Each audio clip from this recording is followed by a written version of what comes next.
ಹುಬ್ಳಿದ ಒಬ್ಬ ವ್ಯಕ್ತಿ ಸ್ಟೋರಿ ನಿಮ್ಗೆ ತಿಳಿಸಿದ್ರ ನಿಮ್ಮ ಕಣ್ಣಾಗ ನೀರು ಬರುವುದು, ನಿಮ್ಮ ಒಳಗೆ ಮೋಟಿವೇಶನ್ ನೆಕ್ಸ್ಟ್ ಲೆವೆಲ್ ತುಂಬೋದು, ಜೀವನದಾಗ ಏನಾರ ಸಾಧನೆ ಮಾಡೋ ಒಂದು ಕಿಚ್ ನಿಮ್ಮ ಒಳಗೆ ಬರುವುದು.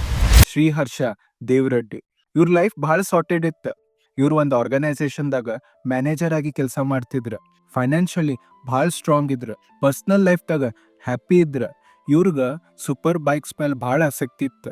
ಡುಕಾಟಿ ಬೈಕ್ ತೊಗೊಂಡ ಅವ್ರ ಇಡೀ ಹುಬ್ಳಿ ಸ್ಟ್ರೀಟ್ದಾಗ ಸ್ವ್ಯಾಗ್ಲೆ ಅಡ್ಡಾಡ್ತಿದ್ರು. ಬಟ್ ಒಂದು ಇನ್ಸಿಡೆಂಟ್ ಅವ್ರ ಇಡೀ ಲೈಫ್ ಚೇಂಜ್ ಮಾಡಿಬಿಡ್ತು. ಒಂದಿನ ಇವ್ರು ಧಾರವಾಡ್ಲಿಂತ್ರ ಹುಬ್ಳಿ ಕಡೆ ಬರತ್ತಿದ್ರು. ರಾತ್ರಿ ಟೈಮ್ದಾಗ ಅವ್ರ ಬೈಕ್ ಒಂದು ಪಾಟ್ ಹೋಲ್ ಮೇಲೆ ಹೋತ. ಆವಾಗ ನೋಡ್ರಿ ಅವ್ರಿಗೆ ಒಂದು ಆಕ್ಸಿಡೆಂಟ್ ಆಗಿದ್ದು. ಆ ಇನ್ಸಿಡೆಂಟ್ ಆದ್ಮೇಲೆ ಅವ್ರ ಜೀವ ಏನೋ ಉಳಿತು, ಬಟ್ ಜೀವನ ಮಾಡಕ್ ಬೇಕಾಗಿದ್ದ ದೇಹ ಈಗ ಡಿಸೇಬಲ್ ಆಗ್ಬಿಟ್ಟಿತ್ತು. ಕುತ್ತಿಗೆಲಿಂತ್ರ ಕಾಲ್ ಮಠ ಏನೂ ವರ್ಕ್ ಆಗತ್ತಿರ್ಲಿಲ್ಲ. ಅಕಸ್ಮಾತ್ ಯಾರ್ದಾರ ಲೈಫ್ದಾಗ ಇಂಥ ಇನ್ಸಿಡೆಂಟ್ ಆಗ್ಬಿಟ್ರೆ ಅವ್ರ ಜೀವದ ಮೇಲೆ ಇರೋ ಆಸಕ್ತಿನ ಬಿಟ್ಟು ಬಿಡ್ತಾರ. ಬಟ್ ಈ ಮನುಷ್ಯ ಹೊಸ ವಿಷನ್ ತೊಗೊಂಡು ಮುಂದೊಂಟಿದ್ದ. ಫಿಸಿಕಲಿ ಫಿಟ್ ಇರ್ಲಿಲ್ಲ ಅಂದ್ರೂ ಮೆಂಟಲಿ ಒಂದು ವಿಲ್ ಪವರ್ ಇಟ್ಕೊಂಡು ಹೊಸ ಸಾಧನೆ ಮಾಡಕ್ ಹೊಂಟಿದ್ದ. ಸ್ವಲ್ಪ ದಿನ ತಮ್ಮ ಬಾಡಿಗೆ ಟ್ರೈನ್ ಮಾಡಿ ಕೆಪೇಬಲ್ ಮಾಡ್ಕೊಂಡ್ರು ಪ್ಯಾರಾ ಒಲಿಂಪಿಕ್ ಟೂರ್ನಮೆಂಟ್ ಆಡಕ್ಕೆ. ತಾವು ಇಷ್ಟಪಟ್ಟಿದ್ದ ಸೂಪರ್ ಬೈಕ್ಸ್ ಎಲ್ಲ ಮಾರಿ ಶೂಟಿಂಗ್ ಟ್ರೈನಿಂಗಿಗೆ ಇನ್ವೆಸ್ಟ್ ಮಾಡಿದ್ರು.